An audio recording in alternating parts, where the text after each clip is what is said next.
오늘은 시편 27편 4절에서 6절까지만 읽겠습니다. 4절 6절 같이 읽겠습니다. 내가 여호와께 바라는 한 가지 일 그것을 구하리니 곧 내가 내 평생에 여호와의 집에 살면서 여호와의 아름다움을 바라보며 그의 성전에서 사모하는 그것이라. 여호와께서 환난 날에 나를 그의 초막 속에 비밀히 지키시고 그의 장막 은밀한 곳에 나를 숨기시며 높은 바위에 두시리로다.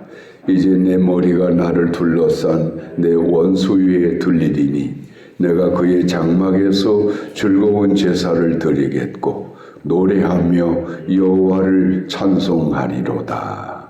아멘.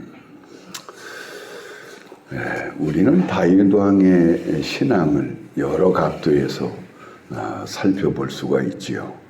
그분의 시편이라든지 또 사무엘하라든지 또 열왕기 상하 또 예수님을 통한 말씀 이런 다양한 그런 증언들을 통해서 다윗 왕의 신앙이 얼마나 위대했던 신앙인가 이런 것들을 우리는 충분히 그렇게 살필 수 있고 알 수가 있습니다. 그런데 이 다윗 왕의 신앙이 왜 그토록 뛰어났고 지혜롭고 훌륭했는가를 우리가 꼭 평가한다면 그분은 언제나 본질을 찾아갈 줄 아는 분이었다. 이제 이것 때문에 그런 거예요. 이 사람이라고 하는 것이 인생을 살아가는 길에 있어서 가장 지혜로운 길, 가장 복된 길을 찾아가는 방식은 본질을 알고 가야 그 인생이 가장 복되고 안전한 그런 지혜의 길이 될 수가 있는 거예요. 본질을 알고 간다. 우리 아이들이 멀리 떨어져 살아갑니다. 그럼 부모 입장에서 우리 아이들을 위해서 기도할 수밖에 없죠. 그런데 기도는 하는데 그 아이들이 직장 문제가 있다든지 경제적인 문제가 있다든지 여러 가지 문제가 있을 때 보편적으로 부모라고 하는 것은 그 아이들의 그 현실적인 문제에 집중해서 기도합니다. 우리 아이가 돈이 없다 하고 집도 없다 하니 집도 구할 수 있게 해주시고 필요한 돈도 주십시오. 이렇게 되기는 기도하겠죠. 그러나 이 목사 같은 경우에는 만약에 우리 아이들에게 그러저러한 문제가 있다면 제 기도의 방식은 그것과 달라집니다. 그 아이들이 신앙적으로 하나님과 올바른 관계에 있는가 하나님과 좋은 관계에 있는가 아닌가를 먼저 살피게 되는 거예요. 그래서 이 아이들의 그 모든 고통의 원인 중에 하나가 하나님과의 관계가 틀어져 있기 때문이라고 판단되죠. 대개는 그럴 수밖에 없어요. 그러니까 기도하는 거, 제가 만약에 아이들 문제를 기도하는 것은 언제나 가장 중요한 포인트는 하나님 그 생명을 붙잡아 주셔서 이 아이들이 영적으로 깨어나게 해주시고 스스로 기도하게 해주시고 하나님과의 좋은 관계를 맺을 수 있도록 성령님 그 아이들을 터치하여 주셔서 아버지 중심의 길을 잘 걸어가도록 아버지 저들을 불쌍히 여겨 주옵소서. 그렇게 기도합니다. 그래서 만약 이 아이들이 정말 하나님과의 관계가 멀어지지 않고 그 관계가 좋아지는 관계로 들어가게 되면 그 다음부터는 걱정할 일이 없어요. 그 아이들의 직장 문제도 하나님이 알아서 좋은 길로 인도해 주실 것이고 그 아이들의 물질 문제도 하나님이 선한 방식으로 다 채워주게 돼 있어요. 그러니까 본질을 찾아가야 되는 거예요. 부모가 자식들을 위해서 애를 쓰고 수고해 주는 것도 돈을 대주고 뭐 세상적인 걸 가져다가 퍼주는 것보다도 이 아이들의 손에 본질의 것을 쥐어줄 줄 아는 그런 부모가 될 때 정말 가장 안전한 자녀의 길로 우리 아이들을 이끌어갈 수가 있는 것이죠. 이게 다윗 왕은 항상 이 본질을 찾아 헤맸던 분이에요. 그래서 사울 왕에게 쫓겨다니면서 그 죽을 위험에 늘 노출되고 그 엄청난 핍박과 고난 중에 정말 그 600명이나 되는 많은 그를 사랑하는 사람들이 다윗과 동행해 나갈 때 그들의 당장에 먹고 사는 문제가 문제이고 입어야 되고 신어야 되는 문제, 이런 현실적인 문제가 얼마나 다윗에게는 궁핍했는가 모릅니다. 그런데 다윗의 시편을 어디를 쳐다보더라도 나를 따르는 저 많은 사람들과 함께 먹고 살 문제를 해결해 둘라라고 하는 그런 기도가 한 번도 나온 적이 없어요. 오직 다윗의 기도는 오늘 우리가 시편 27편 4절 6절에서 읽었던 것처럼 내가 여호와께 바라는 한 가지 소원, 그 4절을 볼까요? 내가 여호와께 바라는 한 가지 소원, 그것을 구하리니 곧 내가 내 평생에 여호와의 집에 살면서 여호와의 아름다움을 바라보며 그의 성전에서 사모하는 그것이라. 사울 왕에게 쫓겨다니는 이 생명의 위협을 당하는 걸로부터 나를 벗어나게 해주시는 것이 첫째 소원이 아니에요. 그리고 내가 얼른 왕이 되어져서 이 평안을 누리고 그렇게 사는 것이 소원이 아니에요.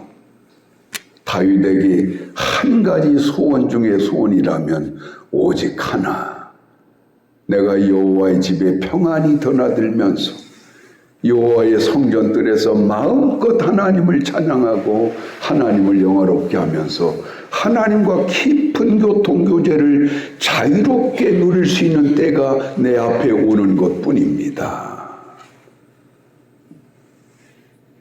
다윗 왕이 하나님의 성전의 뜰에 마음껏 드나들 수 있다라고 하는 것은 이제 다윗을 죽이려고 쫓아다니는 사울 왕의 위협이 멈췄다는 의미가 되는 것이고, 다윗이 이미 왕권을 차지하고 있다는 의미가 되는 것이고, 이제는 그를 따르는 600명이나 되는 군사와 그 가족들이 안전한 상황에 놓였을 때를 말하는 거예요. 그러니까 그런 현실적인 문제를 구구절절하게 기도하기보다는 내가 아버지 집에서 평화롭게 우리 하나님을 마음껏 섬길 수 있는 은혜의 때를 내게 허락해 주시라 하는 것이 내 소원 중에 소원입니다. 하나님이 기도를 들어주십시오. 본질을 찾아서는 그는 기도하는 분이었다 이 말이죠. 그래서 그 5절 6절에 나오는 이야기들은 이제 하나님께서 하나님의 이 은혜 안에 나를 품어주시게 된다면 5절에 보니까 여호와께서 환난 날에 나를 그의 초막 속에 비밀히 지키시고 그의 장막 은밀한 곳에 나를 숨기시며 높은 바위 위에 두시리로다. 이 고난의 때를 면하게 해주실 뿐만 아니라 높은 바위 위에 나를 두시겠다라고 하는 건 뭘 말하는 거예요? 내가 왕위에 올랐을 때를 말하는 거예요. 그리고 6절에 이제 내 머리가 나를 둘러싼 내 원수에 들리리니, 그동안 이 다윗을 끝토록 시기하고 질투해서 죽이려고 했던 사울 왕과 그의 부하들과 많은 그의 적대자들을 내가 결국에는 그들 머리 위에 올라서게 되어서 진실로 하나님을 내가 찬양하고 영화롭게 하면서 하나님의 뜻을 이루어갈 수 있는 때, 이런 것들이 다 이루어지는 때는 언젠가 하면 내가 하나님의 뜰에서 마음껏 하나님을 찬양할 수 있을 때가 오는 그때가 될 거라고 하는 것이죠. 그러니까 이 다윗 왕의 모든 소원, 그분의 기도, 그분의 영적인 갈구라고 하는 것은 언제나 본질을 찾아서 가고자 했다고 하는 거, 이것이 그분의 뛰어난 신앙이 되었던 것이 이유가 거기에 있는 거라는 이야기죠. 김구 선생이 하나님이 내게 어느 날 오셔서 네 소원이 무엇이냐 물으신다면 나는 서슴없이 대답하겠습니다. 대한독립입니다. 대한독립입니다. 또 하나님이 내게 오셔서 네 소원이 무엇이냐 물으신다면 나는 또 말하기를 대한독립입니다. 이렇게 말할 것입니다. 세 번째 하나님이 내게 오셔서 내게 물으시기를 네 소원이 무엇이냐 하신다면 대한독립입니다. 이 김구 선생의 신앙도 결국에 이분 또한 본질을 찾아갔던 분이에요. 그래서 이 나라가 독립이 되고 나니까 오늘날 경제 대국이 되어지고 문화 강국이 되어서 세계 속에 유명한 나라가 되어 있잖아요. 김구 선생은 이런 것은 상상도 못했어요. 다만 본질적으로 이 민족이 다른 나라 사람들에게 핍박을 당하고 억압을 당하는 것들로부터 이 민족이 해방되어지는 것, 이것이 소원 중의 소원입니다. 이게 이 나라를 향한 본질적 소망이었던 것이죠. 그래서 결국에는 이 김구 선생의 소원대로 독립이 되었고 해방이 되었고 여러 숱한 고난의 역경은 겪었지만 오늘날 세계 속에 으뜸가는 축복의 나라로 이렇게 설 줄을 누가 알았겠습니까? 아마 천국에서 그분은 감격의 웃음을 웃으며 살고 계실 줄 압니다.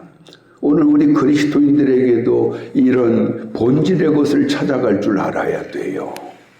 너무나 그 작은 현실적인 문제에 거기에 묶여서 고민하지도 말고 걱정하지도 말고 염려하지도 말고 불안에 떨 것도 없어요. 그저 본질을 찾아내면 되는 거예요. 그래서 오늘 우리 그리스도인들에게 본질이라고 하는 것은 다른 게 아니죠. 다윗과 똑같은 거예요. 내가 하나님의 집에서 언제나 하나님을 찬양하고 하나님께 마음껏 기도를 드리고 하나님과 좋은 관계를 맺으며 살아가는 것이 내 삶의 목적이고 내 삶의 길입니다. 하나님 나로 하여금 그런 사람이 되게 해주옵소서. 내가 어리석은 죄악과 허탄한 육신의 욕심과 세상적인 그런 마음들 때문에 하나님께 가까이 다가가지 못하는 것, 하나님 나 회개합니다. 이런 모든 것들로부터 제가 벗어나서 오직 진실로 겸손한 하나님의 사람으로 살아가게 도와주옵소서. 여러분, 우리가 그렇게만 되어진다면 그 다음의 문제, 그 다음에 주변머리라고 하는 것은 그 다음에 자연스럽게 하나님을 통해서 해결되어져 가는 거예요. 이것을 우리가 알고 살아야 이게 진정 신앙의 지식을 가진 사람이고 지혜를 가진 신앙인의 모습이 되는 것이다. 오늘도 우리에게 기도 제목이 많이 줄줄이 열려 있을 겁니다. 자식들 문제 있고 물질 문제 있고 환경의 문제 있고 많은 문제들을 가지고 우리는 기도할 것인데 그 모든 것을 다 제껴두고 정말 우리가 기도에 집중해야 할 것은 하나님 저를 받아주십시오. 아버지 하나님과 제가 정말 좋은 관계 속에 살아가고 있는가를 돌아보게 해주옵소서. 하나님이 제 기도에 언제나 귀를 기울일 수 있는 영적인 사람이 되게 해주옵소서. 저는 한순간도 기도하지 않으면 견딜 수 없는 영성을 가진 사람이 되게 해주옵소서. 이렇게 기도해야 되는 거예요. 그래서 이 본질의 문제가 하나님을 통하여 우리 삶 속에 해결이 되어지면요, 나머지 것은 사실 기도하지 않아도 돼요. 하나님이 알아서 다 하시게 돼 있어요. 다윗은 그걸 아는 사람이었다 이 말이죠. 그래서 그분의 기도라고 하는 것은 언제나 본질의 신앙을 위해서 기도했던 분이다. 오늘도 우리는 그런 본질을 찾아서 기도하는 그런 지혜로운 성도의 길을 걸어가야 할 줄로 믿습니다. 우리 참